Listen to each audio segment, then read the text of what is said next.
எத்தனை நடிகனுக்கு வாழ்க்கை. எங்க தகப்பனார் ஜெயிலுக்கு போனோன்னு எங்க தாயார் பால்பாடு வாங்கி விற்று குழந்தைகள் எல்லாம் படிக்க வச்சாங்க, குழந்தைகள் எல்லாம் வளர்த்தாங்க. எங்க தாயார் பேர் வந்து ராஜாமணி. அது என்னவாச்சு கால ஓட்டத்துல எங்க தாயார் பேர் வந்து ராஜாமணிங்கிறது மறந்து போய் பால்காரம்மான்னு வந்துருச்சு பேரு.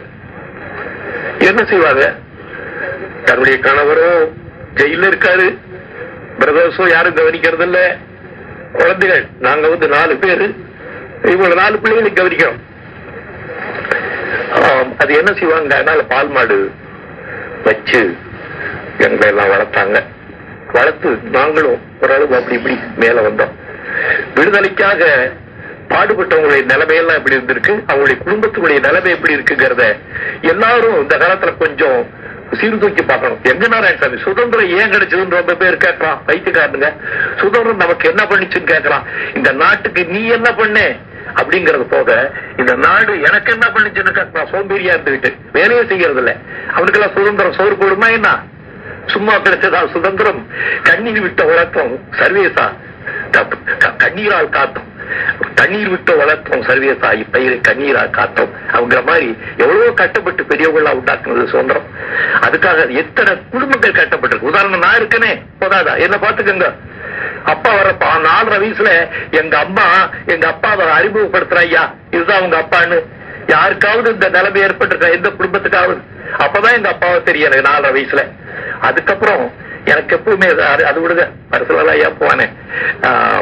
நீங்க பள்ளிக்கூடத்துக்கு போயிட்டு இருக்கிறீங்க அப்பா வர்றது? ஆமா ஆமா நாராயணசாமி. அந்த பள்ளிக்கூடத்துக்கு போகும்போது எனக்கு கலையார்வம் ரொம்ப நாராயணசாமி.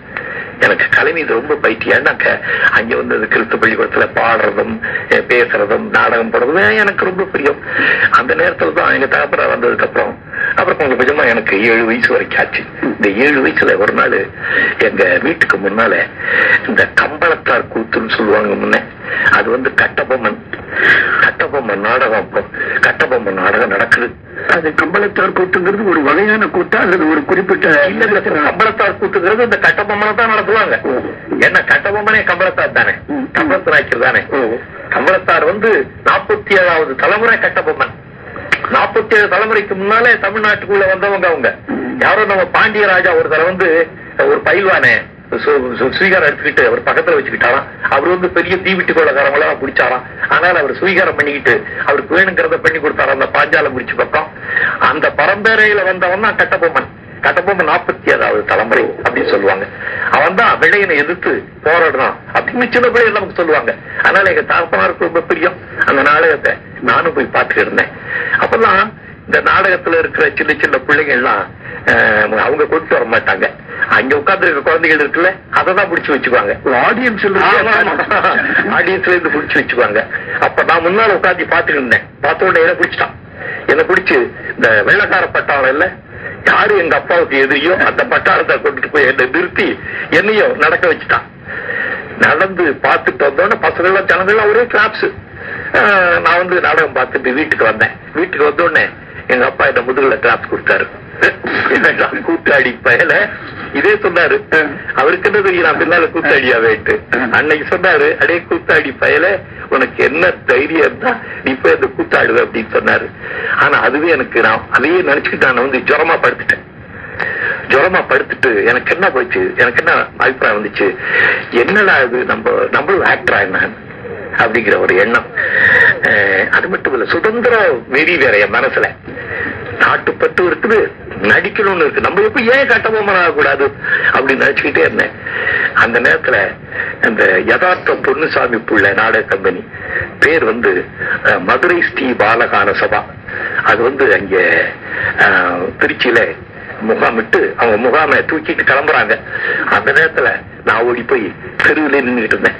இன்னொன்னு திண்ணையில யாரோ ஒருத்தர் சக்கரபாணின்னு ஒரு ஆக்டர் ஒருத்தர் உட்காந்துருந்தார், நல்ல ஞாபகம் இருக்குன்னு. அவர் என்ன உள்ள கூப்பிட்டு வாப்பா ஏன் நிக்கிறேன்னார்.